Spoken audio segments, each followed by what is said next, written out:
Kenneth, are we ready? So, welcome everybody that's online. Welcome people that are here. This is a soft launch of Momentum Life Church. And I'm so thankful to God that we are at this point. You know, we've been behind the scenes doing a lot of things for some time now. And so we have a core operations team now, and we're building that team. It's not done, so we need your help. We have our board of directors that's in place, and so incorporation is imminent, and we're just moving along.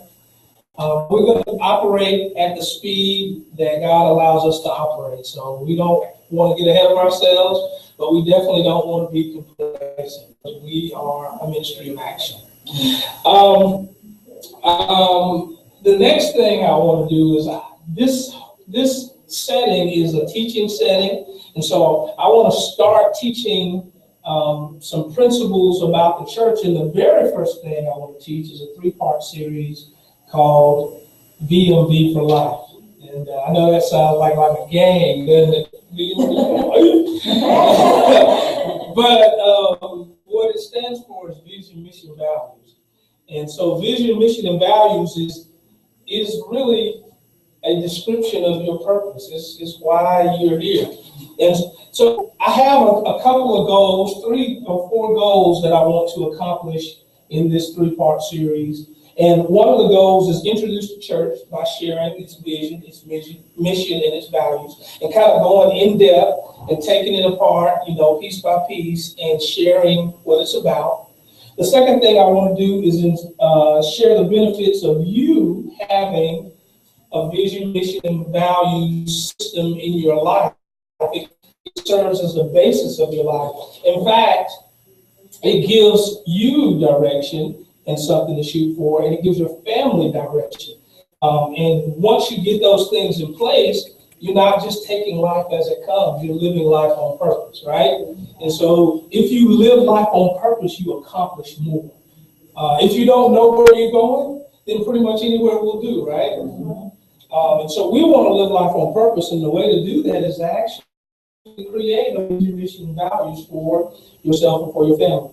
I want to inspire and challenge you to build momentum by using this vision, mission, and values as a launch point, kind of like a base plate, kind of like a launch pad. It's the place that you start from, and then on top of that, you can start building all of this success, because we believe that you are supposed to live a life of success, right? Success is not a destination, it's a journey. And in order for you to live a life of success, you have to, first of all, determine what success is for you. Because success is not the same for everybody. In fact, sometimes we chase after what somebody else had, and then when we get it, we figure out, I'm not even happy with that. That is not success for me. I thought I wanted to be the CEO, but I don't really want to be. And so determining your vision, mission, and values will help you level set and determine what success is, so you can live that life of success, right? So I was supposed to be moving my slides along, but I get caught up from time to time. So that slide was supposed to go earlier. There it is, see? So remember I said vision, mission, and values is really a description of your purpose. Miles Monroe, one of my favorite speakers and authors, the late Miles Monroe, said that when purpose is unknown, abuse is inevitable. And we know that that's true because I'm a technologist by training, and I've seen people abuse their electronics because they didn't know the purpose. And so, there's a joke in IT. Years ago, computers, I guess they still have them. They had the little slide-out CD-ROM tray. And, the joke is that people use that as a coffee cup holder. When purpose is unknown, abuse is inevitable. And so the question is, abusing?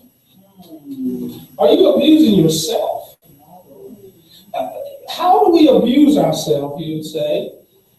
Are you going to work because you need a paycheck and not living life on purpose? Wow. Have you gotten stuck in this place of needing a paycheck?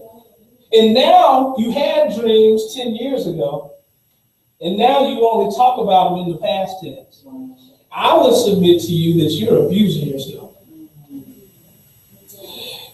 But it's never too late to find purpose and stop the abuse, right? So this week, we're going to start with the first V in VMV, and that V is vision. So what is vision? I just looked up the word because, as you will find, I really love words because words convey meaning. And so I looked up vision and I found a few definitions, but they all kind of boil down to the same thing. And so the first three definitions up there are nouns, and the last definition is a verb, which I thought was very interesting. So the first definition is the faculty or state of being able to see. And that basically is referring to our ability to see with our eyes, but it also refers to perception. There are things that we see that aren't always with our eyes, right? We can perceive things. And I think it's interesting that we can perceive things. Have you ever been standing and somebody walked up behind you and you just felt it? Right. Yeah. That's perception. That's a kind of vision. And so vision isn't just a matter of seeing with the optical senses that we have, but we have different kinds of vision. We have spiritual vision. We have the ability to see things before they happen. Now, I'm not talking about the prophetic, although that gift is out there, but I'm talking about the fact that God, working in our life, prepares us, but before He has prepared us before the world was formed, but He prepares us for things to come. Most of the time, we just kind of miss it, right? Me included. But that's a part of what vision is. That's a part of what, when you begin this journey, if you have not already, of discovering your purpose, it's going to take some meditation and some sitting down. It's not going to happen overnight, but you're going to sit down and you're going to hear from God. We'll talk about that, a little bit about that tonight. This hearing from God part to help you find your vision. Because I'm a big VMV person, I'm a big vision, mission, values person, people are always asking me, they're always saying to me, I don't know what my vision is. How do I find not my vision, I don't know what my purpose is. How do I find my purpose? How did you find your purpose? And the point is, you just have to be attentive to who you are. And it's right there because we are all built with a purpose. God is not wasteful or random. He's very purposeful. And so even children that we say were a mistake or were born out of a rape or, all those tragic things, God was not taken by surprise, and they have a purpose. So anyway, I got off. The ability to think about or plan the future with imagination or wisdom, and I say with imagination and wisdom, vision. The ability to think about or plan the future with imagination. Keep that word imagination in mind. That's very important to vision, right? Because vision is all about perceiving. And God built us to process and think in terms of images, right? So if I say dog, what do you think about? A dog. There's an image of it. It might be a big dog, little dog. It might be, but dog comes to mind. Maybe it's even the letters dog, but you think in terms of images. But that's very important. That's why we need vision. The last noun is a mental image of what the future will or could be like. A mental image of what the future will or could be like. Now, this is just a definition that, probably was Webster's definition. We want to stay on the will side and not the could side, right? It could be like that if we don't take action. It could be like that if we don't stand in the place that we're supposed to stand. But if you get vision, get in the place where you should be, it will be like that. The Bible promises us that. We'll read that scripture. Now, this last one is imagine. And I thought that was interesting. That's why I included it, because it's a verb. It's something that you do. How many of you imagine? How many of you take the time to imagine? Imagining is something that innately we're all able to do. Remember, create the image. We're built to operate from visualizing images. But here's something that you may not know. Imagination takes practice. Some people are not very imaginative because they are, I don't mean to offend anybody, but they are lazy. They don't want to imagine anything. And then some people are really imaginative. And so if you think about some really imaginative people in history, people that come to mind to me are people like Walt Disney. All the things that he thought of, all the characters that he created. George Lucas y'all might not know George Lucas, but if you know Star Wars, if you know about the Star Wars franchise, I mean, what kind of imagination does it take to come up with those kinds of things? But it's just not people in entertainment. It's people that come up with new ways of doing things, innovators.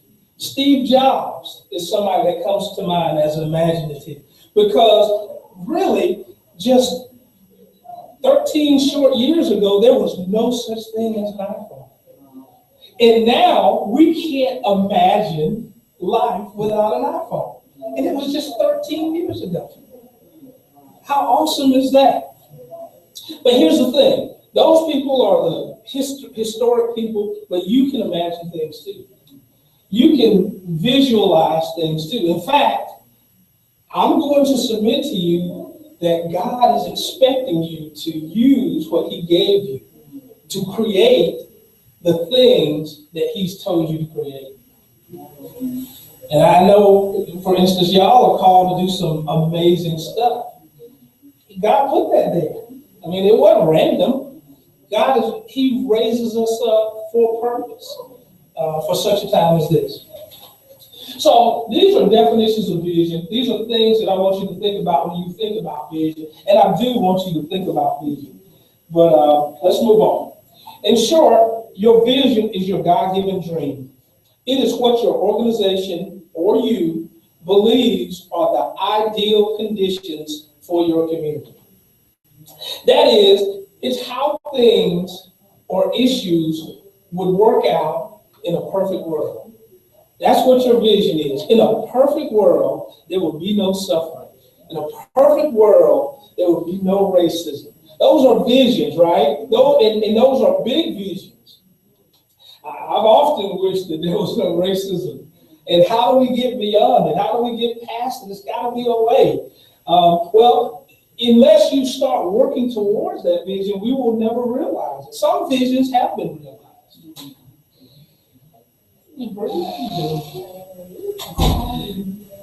So, where do visions come from? Visions are born out of three things, right? Three things, and I want to share those three things with you. They are passion, prayer, and persistence.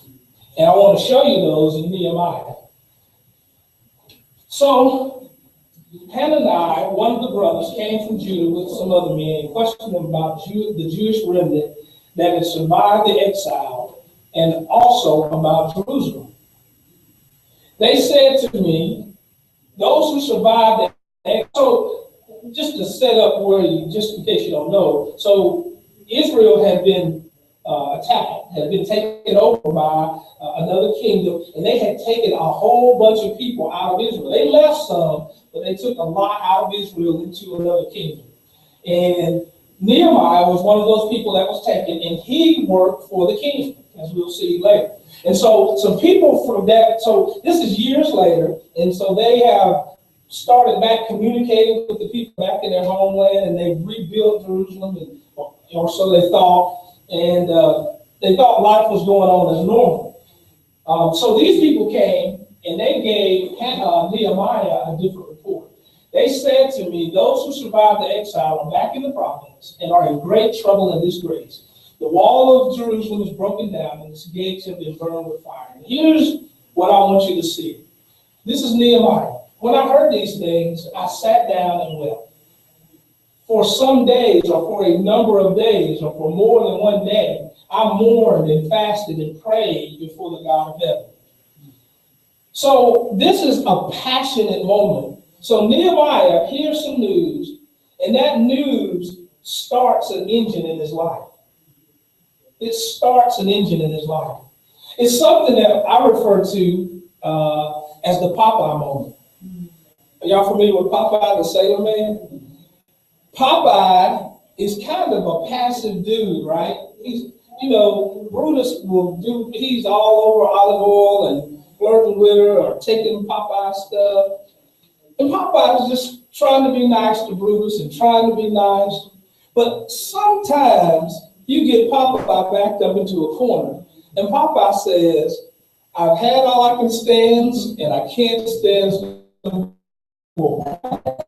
So when Popeye has that Popeye moment, action ensues.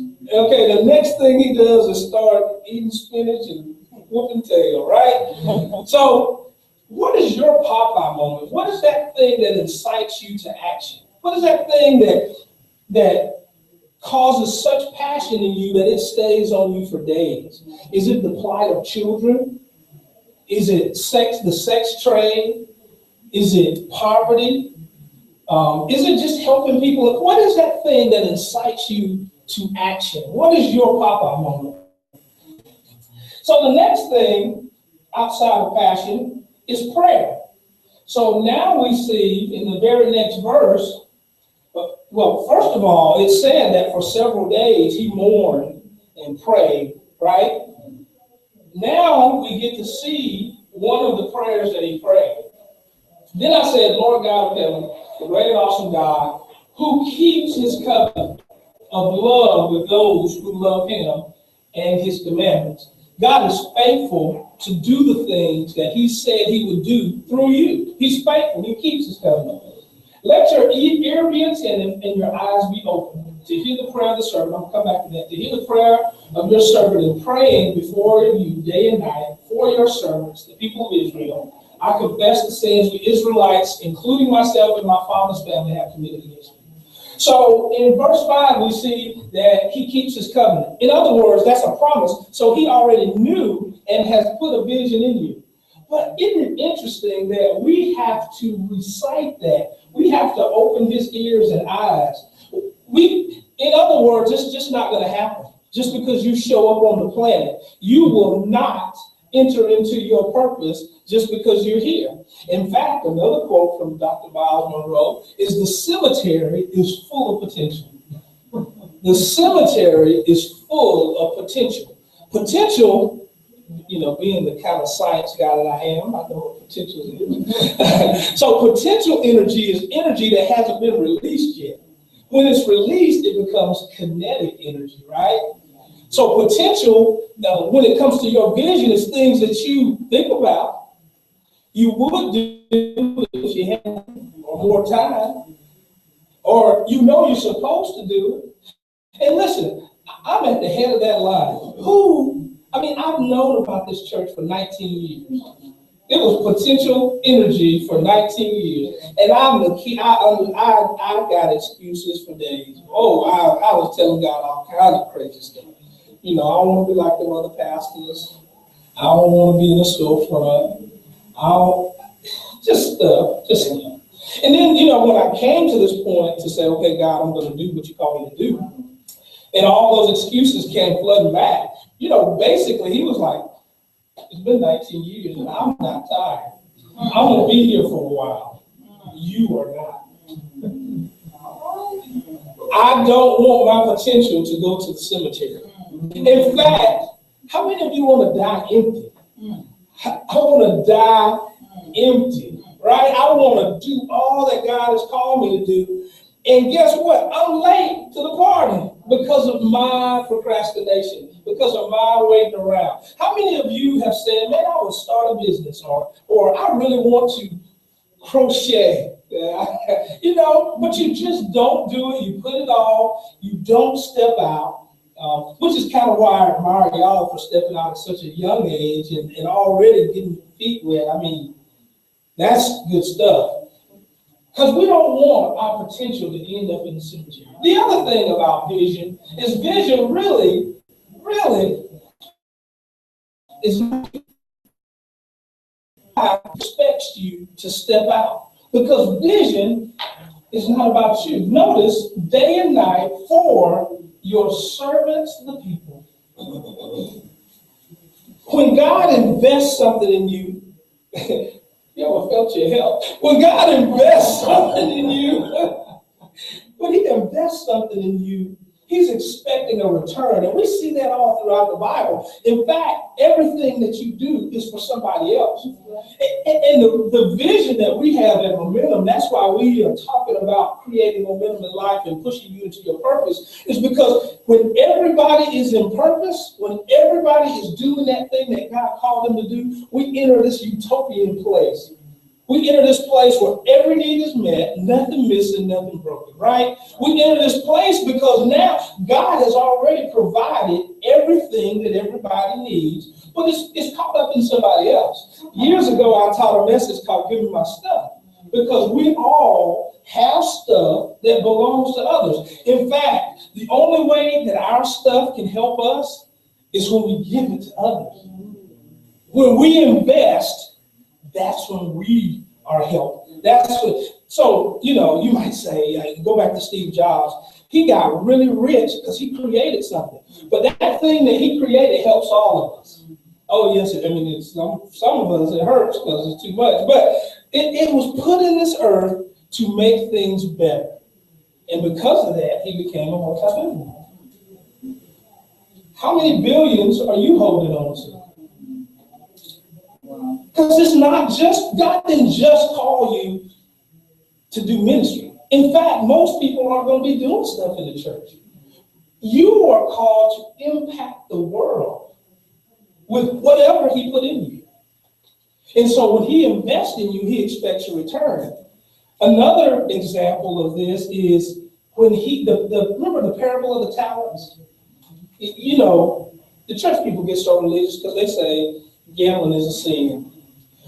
Well, if you read that story, the talents was an investment that this man put into some people, and he gave them according to their ability. And he must have known who had the least ability, because the dude with that he gave one talent buried the talent. And he thought that he was going to get a pat on the back for not making any interest or any return on the investment that was put in him.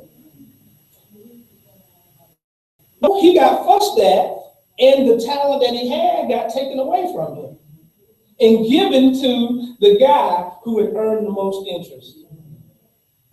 So stop being mad at millionaires and just become one. Stop hater-rating and find what God has put in you that you're supposed to share with this world. And then we drop down to the next verse. Let your ear be attentive to the prayer of this your servant. It's the prayer of your servant who delights in revering your name.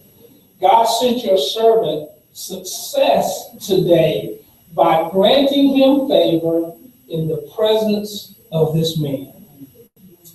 This is about vision that we sometimes, and I mean sometimes, don't get.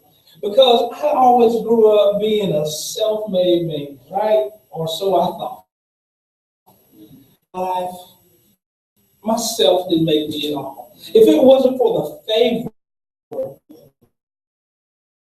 for my car, the favor of a teacher, of a college professor to tell me when I needed to get myself together and become a leader. You know, the favor of friends that invest money in me when I was out of a job. We are not self-made. We need favor with others.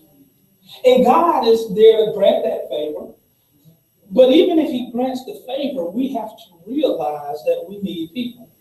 It is, this principle just blows my mind, because we invest what we have. What I have is for others, but at the same time, I need them. It's reciprocal.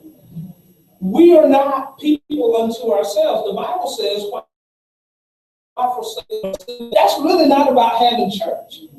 That's about the fact that we need to be around each other. In fact, in that same book in James, it talks about how I get healed from my sin when I confess them. We're not really good at that, because we don't want people to know our business. That's on our side. And on the flip side, we don't know how to handle other people's business. See, we think it's something we're supposed to go out and tell other people. No, God is set up a method of healing, a form of healing. When I can come to this brother and say, man, I'm struggling with pornography. I'm struggling. And he goes, brother, it's all right, because we in this together. Listen, let's get a plan together.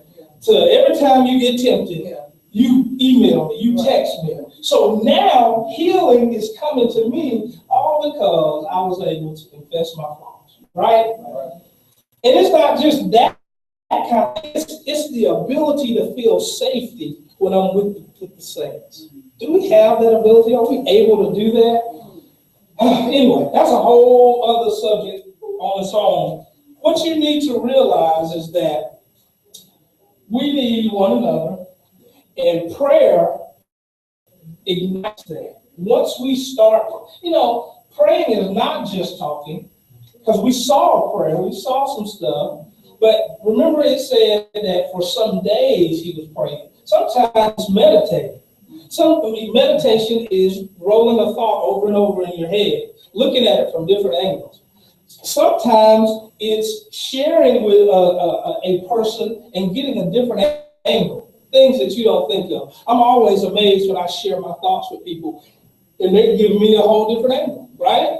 So sometimes, no, all the time, we need to meditate, think, pray about what it is we're supposed to be doing. Let me give you a tip. Forget money. Okay. Does that mean money's not going to come? That doesn't mean that at all. I'm not talking about that. What I'm saying is if you chase money, it'll run from you. I'm saying chase purpose and all that you need. Because sometimes money isn't what we need. All that you need will follow you. One of the best things that happens to you when you chase purpose, and I'm a living witness, is peace. When you're doing what you're supposed to be doing, the stress level goes way down. Even when it's difficult, it goes way down. And you live longer when you don't have stress. The next one is persistence. So this is the next chapter. In the month of Nisan, and by the way, in some other translations it actually says this. This is the following prayer. And I say that to say vision doesn't just happen overnight. And he is serving the king. He worked for the king. He was a cupbearer for the king.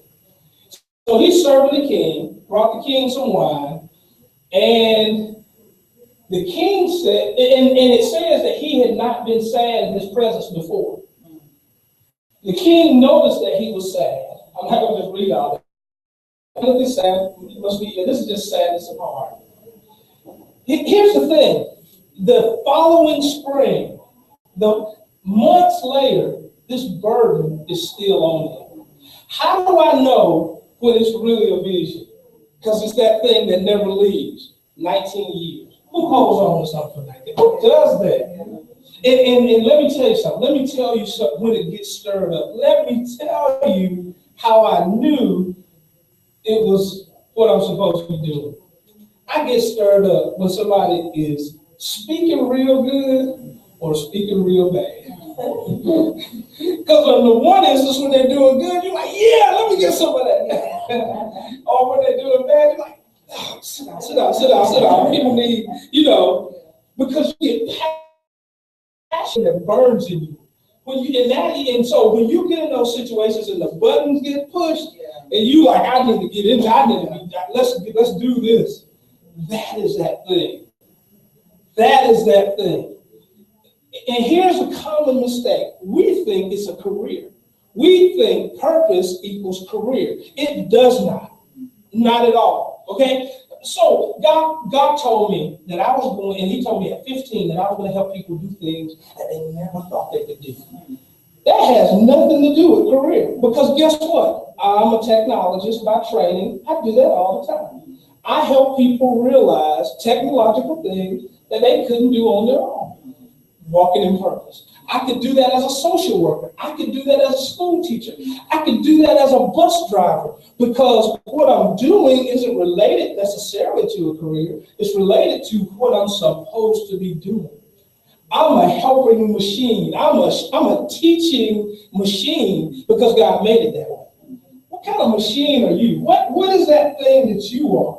Are you a singing machine? Are you an encouraging machine? Some people are financing machines. Some people, money just comes to them and they can give it out and it just comes more. What is that thing? I'm talking about money tonight. I promise you, and I'm not going to say it. Anyway, so the king saw that he was sad, saw that the burden was on him. And then when he saw that the king noticed it, he got afraid. I've been there too. I've been to this point where, man, I was like, man, I don't want to tell people I'm starting a church. I don't want to ask them for anything. I was in a very public place, and somebody called me pastor. You know how I jumped out of my skin. Those of you that know me know how I passed out. Not only did they say, we're going to have Pastor Abraham Snell come around, but then I had to come out in front of people. It was not a blessing. But I guess, I got to get used to it and immune to it, because I don't want it. I don't want titles. I just don't want that. But I'm going to be all right. I'm going to be all right. So I would like for y'all to call me Abraham, but I'm softening my stance. If you call me pastor, I will not jump out of my skin like I used to and berate you. Like, no, what you talking about? So, but my first name is Abraham, and it is totally fine. In fact, someone once told me that titles don't make men. Men make titles. In other words, they said people will know. You'll know. So anyway, he got very afraid. But he said, see, he was afraid, but he still was able to communicate to the king what his issue was. So he said, may the king live forever. Why should my face not look sad when the city where my ancestors are buried lies in ruins and the gates have been destroyed? The king said, what is it you want? Now, I heard this a long time ago from, I believe it was Bishop Eddie Long. And it's talking about preparation. And I'm talking about preparation because when you get to the point of your vision, it should be thought out. But he said, if somebody came to you today and said, I'm going to pay all your bills, do you know how much to tell them to give you? Are you telling me, give me about $350? I don't know. Or can you say $6,751.32? Because here's another place that success comes from is this intersection between opportunity and preparation. Are you prepared for the opportunities that will present themselves? If you're unprepared, then you're going to miss the opportunity. And so you get prepared in the time when the opportunity has not presented itself. Amen? Mm-hmm. And vision is a part of that. We'll talk about a vision statement here in a minute, but once you have a vision statement, you have direction. Amen? Mm-hmm. So the king said, what you want? I'm glad you asked. I'm glad you asked. And I didn't put everything that he said up there. He asked for a note so he could pass through some kingdom. He asked for another note so he could get some timber. Oh, he was ready because the burden had been on him for months. He had thought this thing through. Then I prayed to the God of heaven. So when he said, what do you want? Immediately he prayed. It was probably one of these. So what do you want? God help me. So this one, it was a quick prayer. Okay, help me, Holy Ghost. And I answered the king, if it pleases the king, if your servant is found favorable sight, let him send me to the city of Judah where my ancestors were buried. We all know the story. He rebuilt the wall, right? And guess what, though? Guess what? This guy named Sanballat, is that how you say his name? He was a hater. There was some more haters. They were hanging out together. It was a hater party. And they worked for the king, too. When they saw it with notes, they were like, what is he doing? Why you got to build this wall? So just get ready for the haters. They will be there. It's okay, though. Because the vision will come to pass, right? That's what the Bible says. At some point. So here's my question. What is your papa moment? We've talked about passion, prayer, and persistence. What is your papa moment? Have you had a papa moment yet? Have you had that moment when you said, this is what I'm supposed to be doing? I will tell you something, because this is really informative about the church as well. Our whole mission is to try to, a big part of our mission is to try to line you up with purpose. It's to try to always push you out there and push you into purpose. We're just trying to say, what are you supposed to be doing? It don't have to be in the church. We want to work networks and connections. We want to get you in the place of purpose. Because if you get in place, and that's the thing that in the church world we need to understand. We don't own people.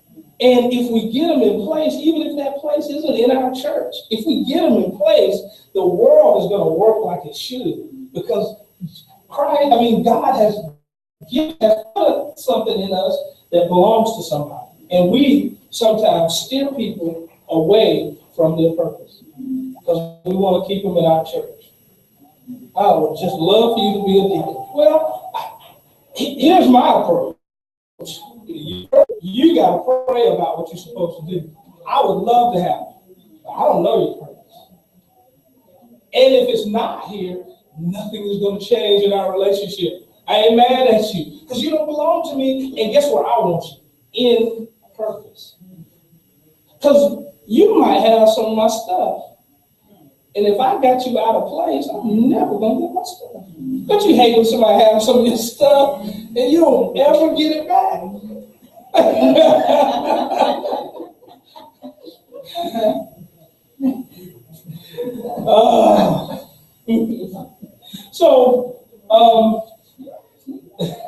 Visions need to be clarified. Habakkuk, however you want to say it. I will stand at my watch and station myself on the ramparts. I will look to see what he will say to me. Talking about God. I will look to see what he will say to me. And what answer am I to give to this complaint? So there's a problem in the world. There's a situation. There is an issue that needs a solution. God knows what the solution is. You are the tool to rectify the problem. So now you got to listen to what he will say, and then you got to answer the complaint. Right? What problem, what thing are you supposed to solve? The Lord replied, write down the revelation and make it plain on tablets so that a herald may run with it. So here's the part where we get into the practical business part of it. Writing it down. So there has to obviously be some meditation, some thought, and some prayer, and all of this stuff, and it takes time. But then you start to write down and rewrite it again, and then erase it and rewrite it, and reword it and reword it some more, until you get it to a point where it's plain. And I don't even know if our vision is plain. It has some more work. y'all have to read it and think about it. It might not be plain yet. But it needs to be plain because we need people to be able to run with it. Remember that your vision is not just about you, but your vision is so big that it's not just you. You can't do it by yourself. You need others. You need partnerships. You need connections. In order to bring the vision to pass, you're going to need a network of people. But if it's unclear, they're not going to know what to do. They're not going to know what they're supposed to do. And there are people sitting on ready to help you, but they don't know what to do because you don't know what they need to do. The vision has not been made plain. For the revelational way, so this is just to encourage you, the revelational way, and that word is translated vision in some other translation, an appointed time. It speaks of the end and will not prove false. Your vision speaks of a better end, a better state. And though it lingers, wait for it. It will certainly come and will not delay. It will happen. You just have to stay on track. You have to stay on course. There is a component that you have to do. Or otherwise, you will take life as it comes. And I remember living life and just letting life come. Investors, Tim was an amazing investor. Investors don't just let life come. They see opportunities. They see a little crack and they go, is that an opportunity? Let's investigate. Whereas, unfortunately, the vast majority of people don't know what they're going to do next week. They have no clue what 2 weeks from now holds for them. They're just living and going to work and paying bills and living and going home. They have not thought about an expected end that the Bible talks about. Amen? So, what is the vision of MLC? That first part was all about you. The vision of MLC is an action-oriented community of Christ followers passionately pursuing their God-given purpose. And so I'm going to break that down real quick in the last 5 minutes that I have here. Diverse. This is not just race, but I'm talking about thinking. I'm talking about taste. I'm talking about socioeconomics. I'm talking about we embrace diversity, difference. Here's the thing when you have diversity. There is friction, right? Because people are different. They're not clones. But that's okay. Guess what the cure for friction is? Maturity.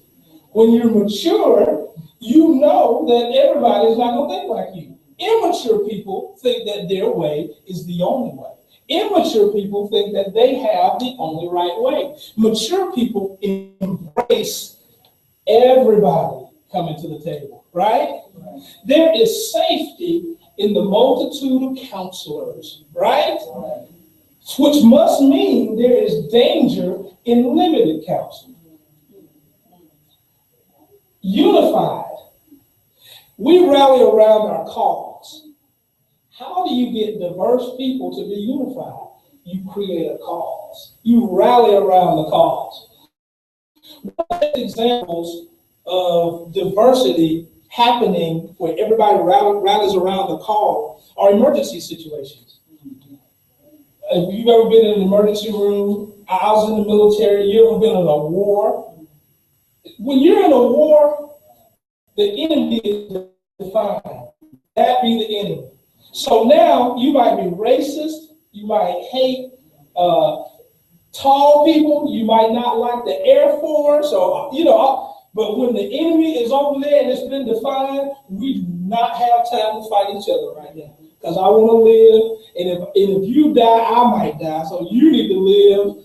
It becomes a whole different situation when you rally around a cause. If you find an organization that's in dissension, that's in disarray, they either don't have a vision or they don't understand what the vision is because they have nothing to rally around. So when you rally around a vision, it might be different ways of approaching it, but the idea is we need to finish the vision, right? Okay, so we want to be unified around the cause, but unification unity does not mean uniformity. In other words, it doesn't mean that we're a group of clones. It means we all have the same purpose. Action-oriented. We always want to be moving forward. That speaks of growth. That speaks of taking that next step. That speaks of doing something and not just talking about it, right? And sometimes you need people around you to encourage you to do things, because some of us are dreamers. Some of us are visionary in nature. Visionary people tend to be procrastinators versus task-oriented people who tend to be doers. But you need both together, because action without vision leads to disorientation and confusion. And vision without action is just a dream. So you need them to work together. Can I get a witness? Christ followers, we follow Jesus unapologetically. The emphasis of this church is going to be on the life of Jesus. I mean, we're going to read other parts of the Bible, but how did Jesus do stuff? Because that is our example. Passionately pursuing their God-given purpose. We're about supporting empowered individuals as they pursue and live out their life's passion, calling. And here's the thing, and I've been talking about this a little bit throughout this whole talk. Every need is met because everyone is in place. That is what this means. When I say passionately pursuing their God-given purpose, the vision I see is everybody being in purpose. And when everybody is in purpose, we can live a harmonious life. Right? So, that's it. Vision.